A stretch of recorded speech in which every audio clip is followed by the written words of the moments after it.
Yeah. Both sides, we're up to Yerushalmi, fifth parak of Yerushalmi Peah. We're roughly Mem Dalet and base. Okay, the Shes Little Nishmas, my mother. Shulam is Basara, who's the outside is tonight. Dava Shuroi Lahatsu Shachai. So some learn that this is the same question we've had at the beginning of the Sugya. We're going to bring another raya for it. So that's something which a Shibodes was forgotten through the Kaitzer, but there was not a din of Shikha on it because it was Roi to be saved through a comma. Okay? So what's the cases like this? You had a Shibodes that was forgotten. It didn't have the name Shikha because it could have been saved by the comma which was next to it. Okay? After that, when he cut the comma which was next to it, he forgot to cut that Shibodes which was forgotten with it. So do we say, look, there's no comma anymore, there's nothing growing anymore next to that should save it from Shikha, therefore it becomes Shikha? Or do we say, no, it never became Shikha at the beginning, okay? It never became Shikha at the beginning when it was fitting to, when there was Chalois in Shikha, it never became Shikha then, and maybe it doesn't become Shikha later on, even though you forgot it second time round. So it's a similar question that we had about it was forgotten first time, but can it become shikha the second time? So Nishmeina bin Hada, we learn from the following from a Gemara in Daf Nun Vav. Now it says there a comma or on an omer, let's say a bundle, a mound, if it's two saw or more, cannot become shikha, right? It's just too big. But sa tzavua akura or sa she'ena akura. If you forget one saw of produce which has been cut and a saw of produce which has not been cut. Now, although they're right next to each other, einan mitzarfin, they don't join up for a share of two saw which would save the shikha status, basically. So they go to the poor. Now, this is talking about a case where you might forget the one which has been cut, you've not yet forgotten the comma which is next to it, and the one which is cut not become shikha because the comma next to it saves it. So basically, if something which has been saved from becoming shikha at the beginning, when it was first time forgot, if it never becomes shikha later on, then v'titzol akura misheina akura. Then the one that's uprooted, that's been cut, should be saved from the one which has not been cut. We don't say that the cut one is saved because of the one next to it, right? Even after the comma is not cut, it's all forgotten. Now, why is that? Why are we treating it as if it's been cut? This tells me if something was ready, fitting to save and it got forgotten, so once it could have been saved and didn't shikha because the produce next to it. Later on you went and forgot it again. If there's no hatzal anymore, it becomes shikha now. Right? I know, so some want to learn this is a different question. Right? Some want to learn someone it's like it depends on how it happens and when it happens, what happened first. Rav Yaina says no raya from there because tipata we could explain the case, but kaise shura ma'ameh shura. Right. So listen like this. First you cut a row from one end to the other. Then you come back to the beginning of the row and you start gathering all the bundles there in that row. Ukvar shachach. And you forgot to cut es hakama ad shelo yishkach es ha'omrim. So when you first cut the row, you jumped on some ears of corn, whatever it is, right? Some shibodim. Okay? Ready? Yeah? So when you first cut the row, you jumped ahead and you jumped on some shibodim. The kama became shikha. Okay? So you're cutting, and you missed some out. So what was still connected, that became shikha. Then you went back for those which have been cut, and you forgot to gather one of those omorim, one of those bundles. That bundle was next to that bit which had been forgotten before and which is still growing, and therefore the forgetting of the comma of that which is growing, kadma, came before the forgetting of the picking up of the bundles. And the time when you forgot the bundles, there was nothing to save that omer for that bundle from shikha because the other one you'd forgotten that which was growing. So the Mishnah tells you that the comma and the tzvur which was cut don't join up for a share of two sah to save them because of din of shikha, and they all go to the poor. Okay. Shibayis shaleket shenis ava begodish. So now this is the owner of the field. So we said when you've got the leket that's got mixed up with the haystack, what must the balabais do? He must take one and swap it and give it back to the oni, right? He must acquire one and take it out, take meiser on it, and then give it to the oni. So shibayis shaleket shenis ava begodish. Okay. You give it to the Ani for the leket. How are you going to separate Maaseh on this Shibolis that you're giving to the Ani? How are you going to know that everything's going to be done properly? Because you can't really separate Maaseh from it, because then some of it belongs to Cohen and the Levi. You can't give it to the poor man. So maybe the Gemara says, you know what? Maybe Shtei Shibonim, bring two. But Ayman, he says, Im leket hu, if this Shibolis in my hand is leket, hareza yafer. I don't have to do anything. I don't have to take Maaseh on it. V'im lav. But if there's not leket, and this is one of my own ones, you know what, my maestros of this will go in a second one. And that way you're saying that a chelek of the second one will be Truma and Maaseh for this first one. But Nos and Lies are Avishon, you give him the first one. Right, so that belongs to the poor person. You've separated any Trumas and Maestros which are needed because of it onto a second one. So it's basically paid the Chiyuv. Yeah, exactly, for answer something else. Now, but maybe there's still a problem. Shema Aisa should cover by Maestros. Maybe the second one, which you're putting Maestros on, maybe that was the real leket. And therefore that doesn't need anything. That's positive from Maestros. You can't put Truma and Maestros onto that. Oh, Rav Yonah said, you know what? Maybe Shtei Shibonim, apart from the one that you give the poor person, bring two others. So you've got number 2 and number 3. But I mean, he says, Im leket is there. If the one I'm giving to the poor person is leket ariyofer, that's fine. That's part of a maaseh. Im lav, if it's not leket, but one of them is mine, and it's tevel, harei maaseh kavod bezu, then the maaseh will go on the second one. And then after that, you say about the third one. If the first one was tevel, and the second one was leket, and there was no maestros there, then the maestros of the first one go on to the third one. So basically, you're putting it onto the second or the third, and either way, you'll cover yourself. But and you give the first one that you've chosen, you give that to the Ani. Now, according to the Tanakh in our Mishnah, let's say if this leket gets mixed up in the stack, the Balabais takes one out, right, gives it to the Ani because of the leket. Now, Rabbi Lezer asks that it shouldn't help. Why shouldn't it help? Because the Ani has not acquired this leket at all. It didn't belong to him. How can we be machlif? How can he cause you to change it for another one? It's not really his yet. So the Gemara says, what's the Tanakhama's answer to Rabbi Lezer? Rabbi Vav Shem Rish Lakish says the din of the Tanakhama, the poor person can swap the leket for another, although it was never really his. To Rabbi Yossi is the view of Rabbi Yossi that sometimes the Chachamim say, look, if you've not acquired something, it's as if you've acquired something, right? Even though the poor person didn't do any Ma'aseh Kinyan, for the Chachamim gave it to him in order that he can swap it for the Shibolis which the Balabais gives him instead. You follow? So they've given it to him in order to swap it for the one that he will receive. Now the view of Rabbi Yossi is also brought in Masechet Bechoros. The Tanino Tama. We've learned over there. A Jew. Now this is Jew who has 2 animals born in his flock, right? One of them is a Bechor animal. Bechor. But we don't know which one is the Bechor. Which one was born first. They're both Kadoshim, B'Kedushas B'Chayim Misafik. Out of doubt, they've got proper Kedusha, right? And Yisrael, however, doesn't have to give the Cohen 2 of them. He only has to give 1. And he can hold on to the second one for himself. Now, when a Jew shechs his animal, let's say there's a mum on it, right?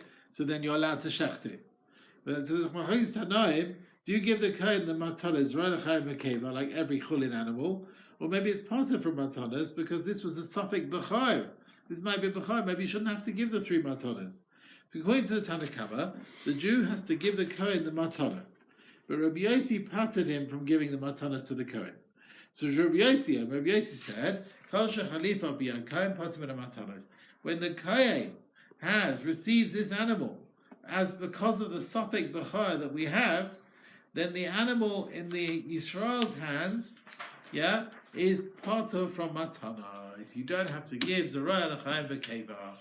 Why? Because the Cohen had an involvement as well.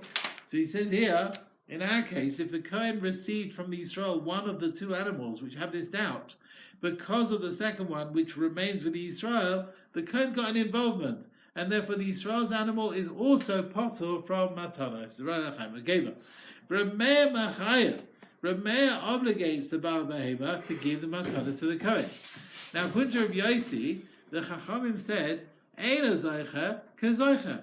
You've not acquired it, but it's as if you've acquired it. We make the Cohen as if he's zoicha in the Bechor. You hear that? There's two animals. One, they're both sveikas. We don't know which one is bachar, but we're making the Cohen as if he's got a chelek in the bachar, and then we're swapping the animal which he gives to Yisrael instead, and that's why he's given up his zechus in the bachar. So the same thing here. The poor person never acquired this shibolet which is in this stack, right? Well, he never picked it up, and we're giving him another one instead of that. But he never picked it up because we treat as if he was zeicha in it, and we're giving him the ability to swap it from the shibolet that the Balasada gives him. So the Tanakama and our Mishnah go like the view of Rabbi Yossi, that we treat eina zeicha kazeicha. It wasn't yours, but we treat it as if it's yours. The animal didn't belong to the Cohen, but the one which the Yisrael has, but we treat it as if it's the Cohen's, and therefore it's potter from our Thomas. But this applies to right? Shechacha. Would you say so this is Peah?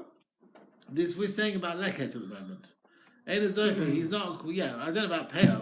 It's leket we're talking about. Let's see what they say here. Wherever you have a chelek in, I mean, the Cohen never got the bechor. Since he never got it, how can he give it up? He says the Chachamim treat the Chalukah as if the Cohen got the Bechor, and we treat Eina Zeicha Kazeicha. He gave it back to Yisrael for the animal that he took for himself, so he's got no claim on the Bechor, and the claim of the Matanis is a Safek, maybe it's Yichulin, who knows? And most of Chaber Lavaraya, so Rabbi Yossi patters Yisrael from giving the Cohen the Matanis. Okay. Now, there's another explanation of the view of Rabbi Yossi with the Bechor that got mixed up with Cholin. Rabbi said, Divrei Rabbi Yossi, even according to Rabbi Yossi, we don't treat Eino Zoich Gezor. It's not as if you've had it when you haven't had it. He says, no. When the Yisrael and the Cohen are dividing the two animals, look at this. Sorech lezakoisa le Cohen. You have to be makna it to the Cohen. It's not just saying, as if it's gone through the Cohen, right, virtually. No. You have to be mezakeh to the Cohen through a Masechet, and then if he acquires it, and then he takes one of the two animals for the bechor, then it's as if the animal that he gets is like a chalipin, a swap of the bechor biyad Cohen, and then the Yisrael will not have to give the matanos, right, when he slaughters, because the Cohen's had an involvement, right? He's gone literally through the Cohen, right? He's acquired it at some stage. But if he's not acquired it through Masechet, he can't give up on it, and then there's no chalip in here, and when he shechs the animal, he will have to give the mataris. Rabbi Yossi. Now, another Amora wants to say that Rabbi Bar's pshat, the machlokes between Tanakh and Rabbi Lezer, is not going to be. It's not like the way Rish Lakish explained it. So far, what we said, that according to Rabbi Lezer holds, you have to have a chelek in it, you have to be involved in it, so the Cohen has to be mazakeh, you have to give it to the Cohen and then give it to the animal, to the Yisrael. Let's see, Rabbi Yossi. Rabbi Bar pligad Rish Lakish. That Maimon Rabbi Bar argues on what we've learned elsewhere from Rish Lakish. Let's see. The Tanina Taman, we've learned in the Mishnah, Rabbi Lezer said, now how can a poor person be machlif with the owner of the field? I mean, it's not come to him, it's not his. This poor person's is not his. He's not picked it up. Ela, according to Rabbi Lezer, mezaka esa ani b'chol hagodish. Listen to this. You don't just take one stalk and give it to the ani. Look what he says. According to Rabbi Lezer, you give him the whole thing. And then give the poor person the whole thing. And then you take my son one, you give him the whole thing, and then you swap one of them for another and give it to the ani for the shibaris that was there. So what do we see? According to the Tanakhama who argue, you don't have to be makre to the ani, only the one which was within a Gadish. You don't have to give him that particular leket, whatever that was in the Gadish. But according to Rish Lakish explaining, the Tanakhama fit according to Rabbi Yossi that we treat Eina Zeicha Kazeicha. So here as well, if the ani is not yet acquired that shiboles in order to swap it for another, but we treat it as if he's acquired it. But Rabbi can't explain like that, the Tanakhama Rabbi Yossi, because he's saying, what was it, according to the argument, according to Rish Lakish's explanation, let me just see this again, we've learned that how can it be it's not gone through him? So according to Rabbi Lezer, you give him the whole thing and you give one shiboles and then you give that out. Yeah, you have to give him the whole thing, according, in that way he gets it. So you see, so the Tanakhama argue, what would they say? They say you don't have to give him, you only give one shiboles within the Gadish, right? Just one. Do you hear that? Let me explain. we have Rabbi Lezer, and who seems to say, according to Rish Lakish, you have to give the whole thing for the poor person to acquire the whole amount, and then you can give him his one. But the Tanna Kama argue, and what are they arguing? They're saying, well, you just have to give him one from the mound, but you still have to be Mazaka him, you see? You have to give him one. And that's not like the way Rabbi Bo explained it before. Okay? This is the idea of Eina Zoicha Kazoicha. Do you really need to acquire it? Or do we say, no, as long as it's virtually gone through you, you don't really need to acquire it. We don't need you to acquire it. Is it as if you've acquired it when you haven't really? That's the question here, okay? And Rish Lakish learns one way, and Rabbi Bud, Rabbi Oven, whatever it is, learns a different way. Okay, so he says here, according to Rabbi Bar, the Tanna Kama and Rabbi Yossi agree to exempt the Yisrael from Matanas, of the three gifts from the animal. The Cohen has to do a Masechet kinyan, right, to be Zoicha in this Bechor. We don't say Eina Zoicha because, it's as if he's had it. No. Now the question is, if a kinyan helps.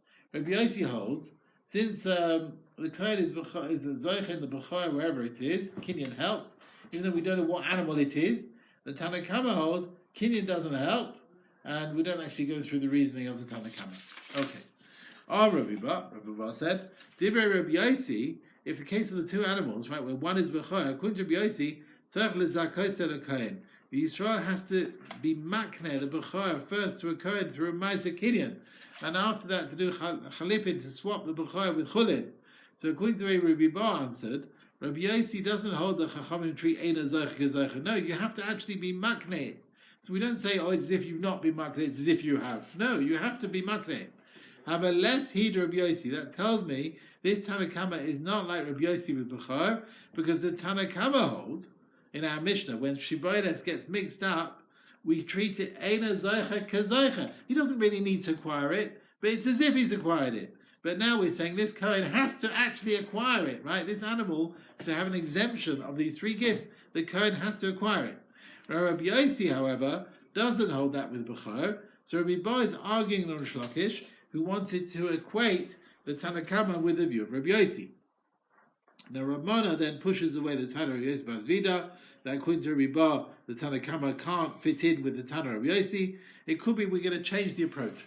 Ramana said, Kol Gama Amra Dehid Rabbi Yossi.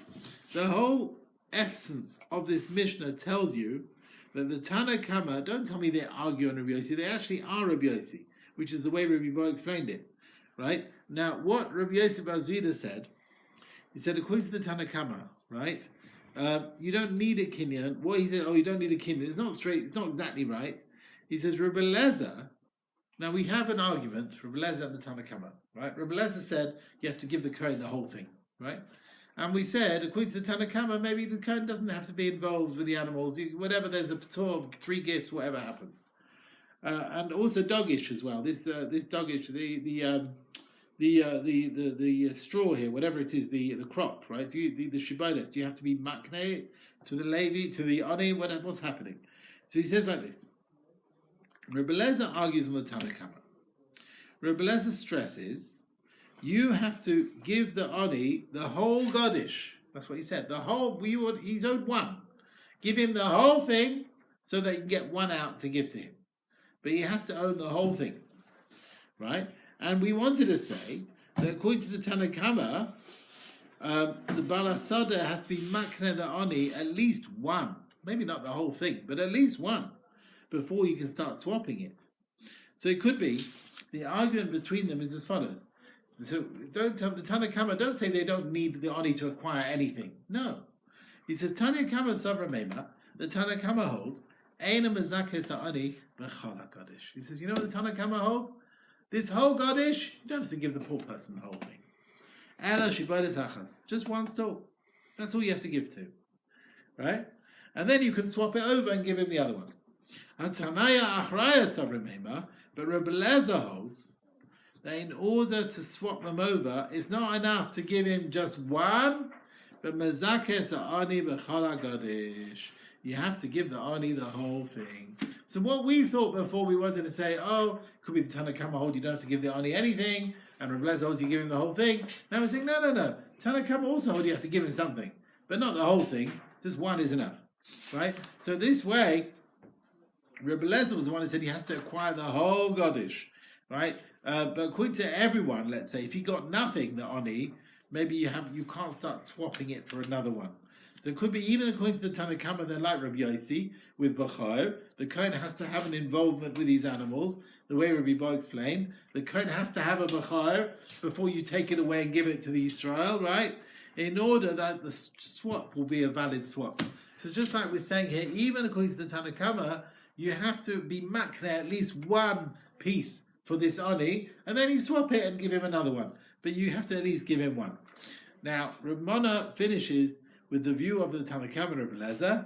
Even according to the Tanakhama, we're saying, look, you have to, one second, even according to the Tanakhama, the Ani has to maybe take this Godish to acquire one Shibodes. Now the Tanakhama say, look, he can only have to acquire one Shibodes, that's enough. Right? Now why not do like Rebbe Lezer? Why not give him the whole thing? You know, why give him just one stalk to acquire and swap it over? Give him the whole thing. V'atanaya kadmaya sabamema, the Tanakhama held, if you give him the whole Godish, the whole stack you want to give him, is not going to help. Why is that? Because he holds, it's like if the owner of the field, you're only giving him the stack. Why are you giving him the stack? To take one out. So I can give him one. You with me? It's a joke, isn't it? I'm giving him a whole stack. I don't want him to acquire the whole stack. It's a joke. You're giving from your right hand to your left hand. Right? You're not giving him, you're only giving it to him in order to get, I want it back. Right? You don't want it to stay with the Ani. It's like giving it with your right hand to your left hand through the Ani. And now you don't know, the Ani doesn't acquire it like that. But the other Tana, which is Rebbe Lezer, he holds, no, he's not going from your right to your left. It's a proper acquisition. Although you're giving it as a gift that you want back. That's what you're doing. I'll give you the whole stack so you acquire your one piece. That's a gift that you want back. But giving a gift on condition to get it back is considered a valid gift. Okay? And the zechir here is for the poor person. And since Rebbe Lezer holds the Ani can't be zeicher in the leket on his own, he requires the owner of the field to be makne him the whole thing on condition he'll give it straight back. And in this way, the Ani can acquire the Shibodes which got mixed up in the Godish. Okay? So that was a tricky piece of Masechet Peah Daf, right? So the question we've been discussing is, there is arguments. How far do the arguments go? One opinion clearly says you have to be mezakeh the whole Godish for this poor person to get his one Shibodes, right? We'll take out one, because otherwise what involvement has he got with it? Why has it got anything to do with him? Give him the whole thing, take out one, swap it with the one, give him one. That's what Rebbe Lezer held. And then the Tanakhama, we're not sure exactly. There was two approaches to what the Tanakhama held. Do they hold he doesn't need to be involved at all? We'll just take one and swap it with him. Or do they hold, no. He has to own one. Once he owns one, we can take that and swap it and give him another one, right? And then we were comparing it to the case of the two animals where there's Safik Bachar, and how far one animal is going to stay with Israel, one animal will go to the Cohen, or at least the Batanas will go to the Cohen. It might be a Bachar, so we'll have to give the other animal to the Cohen. And again, how far is the Cohen's involvement with it? Does he have to acquire both animals and then give one to the Israel? Or it's as if, even though he's not really acquired it, but it's as if he's acquired it, and that's enough, so you won't have to give the three gifts from the other animal, right? From the Israel's animal, you won't have to give Zorah, Chaim, V'Keva. So that is the discussion that we've had. Okay. Now, Rebbe Lezer holds in the Mishnah that a poor person can't be machlif that shiboles with the shiboles of the owner of the field until he has a ma'aser kinyan. Now, we have a contradiction of Rebbe Lezer. There's a contradiction in Rebbe Lezer. Why? Taman hu amar zachalai. There, now over there in the earlier parak, Rebbe Lezer says a rich man who took leket, shikha or peah, for a poor person, he acquires it. But ko amar hachin. Here in our Mishnah is Rebbe Lezer who says this. So Rebbe Lezer's mashma, the poor person has to be acquiring this Godish in order to acquire the Shibodes which is mixed in it. The poor person, Rebbe Lezer says, he has to acquire the whole mound, right? Now, why don't we say the owner of the field can give the poor man his Shibodes like any other leket? according to Rebbe Lezer, the owner can be mezaicha in it for a poor person. Why do you have to give him a whole acquisition of the whole mound? You can just give him whatever, be mezaicha in him, and you acquire it for him. Because that's what we said earlier on. Zachalai, you can, the Asher who takes leket for someone else, he acquires it. So why can't we not help here? So the Gemara answers, B'shitasan Heshiva. So Rebbe Lezer doesn't tell us his opinion. What he's doing, he's answering the Chachamim and saying what they should be worried about. Okay? What he means is like this. He says, Rebbe Lezer says like this. Look, according to me, a rich man, can he take for himself? No. He can't take for himself. Can he acquire leket for someone else? He says yes. A rich man, Rebbe Lezer holds, a rich man can acquire leket for a poor person. For a poor person. I didn't say because he makes himself poor, that's lovely. But whatever happens, a rich person, according to Rebbe Lezer, can acquire something for the poor. Now, therefore, I understand why he's able to give one shibayles instead of the one that he's swapping, because he can be makdish, he can give over ownership of the whole thing to a poor person. Right? The ani himself doesn't have to do a kinyan here, in order he can swap it over. So Rebbe Lezer is saying to them, look, as far as I'm concerned, the rich man can acquire it for the poor man. Full stop. But, Bershit Haschem, according to your view, the rich person can't acquire for an ani, and the only way for the poor man to get his shibayles is that he does an act of acquisition. If that's the case, Sha'atem Oimrim, you want to say, we can be metaking this mound alidei chilupin. We're going to swap it. He'll take one out. He'll swap it for the one and give you, right? I don't understand. He says, "Hey ha'ani hazeh machlif." How can the poor person swap over something, which is something he's never acquired? It's never been his. How can he swap over? Oh, instead of that one, but it wasn't his. It was lost in the mound. It wasn't his, right? He says this should be the din. That mezakeh sa'ani b'chol hagadish, as far as I'm concerned, the owner of the field can acquire this piece for the poor person. Okay, the ani can lift it up. Mezakeh sa'ani b'chol hagadish. 1 second. He says this is what it should be according to your view. That first be mezakeh the whole mound to the poor person. He should lift up the whole thing, and then he can swap it. Or ma'aser shibayles achas v'lo. Take maser on one and give it to him. After that, the owner takes maser on one piece, gives it to the poor person. So he says, according to you, the poor person should acquire the whole mound as well. Otherwise, what connection has he got? That's what he says. Rebbe Lezer himself holds that a rich man can acquire for a poor man. So it doesn't come into question. You don't have to be makne the whole godish or anything like that. Okay, let's carry on. Right. So what have we got now? Now, you want to irrigate the field. There was heavy irrigation, lesser irrigation.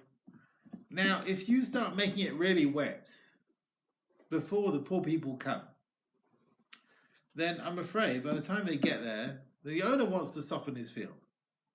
But by the poor people coming, if it's so wet, that it's going to ruin the produce. So he does want to maybe soften the ground, prepare to sow other things, but you're causing a loss. The water will ruin the crops which are scattered on the field. Right? The Lashon Megalgal is Lashon of irrigating, because they would roll something on the fields from the well, maybe a pulley system or whatever it is, bring water up from the well. So now, well, look, the owner can say, look, I'll make it up to you. Pay them some money. Pay them some money for what they're losing. He wants to irrigate his field. Let's see. So, don't start irrigating the field that it should be completely wet before they've gathered the leket. Chachamim allow it because you can work out the damage caused by the poor people, yeah, and you can appease them. Since you can work out the damage, you can appease them. So as long as that's why you're able to get the ground wet, because any difference in value, you'll pay money to the poor. Right. Now, Tani, we've learned in the Brisa, Amarabates Sadehu. So you start sprinkling on your field. The poor person's not come in yet. So again, you want to scatter water on the field. The poor people have not come. If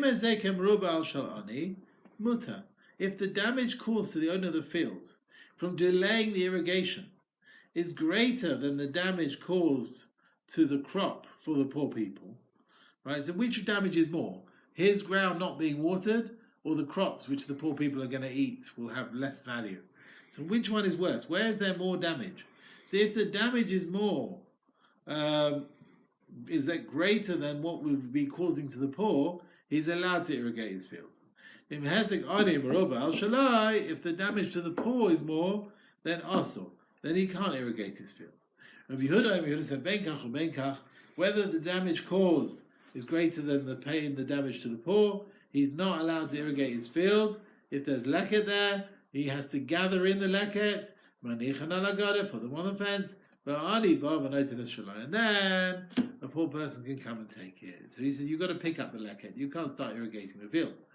We have a steer in Rabbi Yehuda, because elsewhere Rabbi Yehuda holds, this is talking about a vineyard, and you want to prune the vineyard.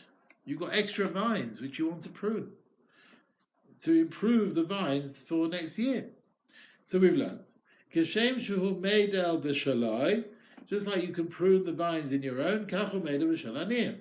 You can do the same with the poor. We don't worry about the poor losing out. There'll be less things growing in the vines. It will get ruined, and you'll get ruined through your pruning. But as far as irrigating the field, we say no. You have to push it to prevent any loss to the poor, right? Rabbi Yehuda says whatever happens, just you can't water the field. Leave it on the side. The poor people will take it. But Rabbi Yehuda here is saying with the field, okay, just you have to push away the irrigating. You can't do it. And yet there we say, well, I need to prune the vines. You prune the vines. So they end up getting less, they end up getting less. So the Gemara answers, Taman, when it comes to pruning the vines, Hein Gomer La'atzmon, the Aniyim themselves caused the loss. There was a time, they had time to come and collect, and they never came. Below bow, they didn't come. So therefore, we're not going to put the cost on the owner of the vineyard to start delaying his irrigating. He needs to do it. But here, with leket, he says that Aniyim didn't do anything wrong. They came to collect the leket as soon as it was found, and the owner of the field wants to irrigate his field straight away. But they want to come. They've come straight away. Since through the irrigating, he is preventing them collecting the leket, Rabbi Yehuda obligates that he has to take leket for them and to leave it on the fence. So basically, he's doing it straight away. He's not waiting for them to come. He's got to take the produce and put it on the fence. We have a contradiction, the Chachamim, about an owner of the field who wants to wet his field, which is scattered there, leket, and he goes to their words in a brisa which seems to contradict. Taman in an amrin, and in brisa it says, Im hezekem robal shalani, if the damage caused to the owner of the field by not putting the water is greater than the damage for the poor by putting the water, he's allowed to irrigate the field. Right? Which one is worse? And if the damage to the aniyim is greater, then he can't irrigate his field. That's what we said over there, in a brisa there. But here in our Mishnah, they are saying, the Rabbanon are saying, they allow you to irrigate the field in all cases. They don't care, go ahead. Even if the damage of yours will not be greater than the damage of the poor. The Tanna Kama said, go ahead, let's look at the words.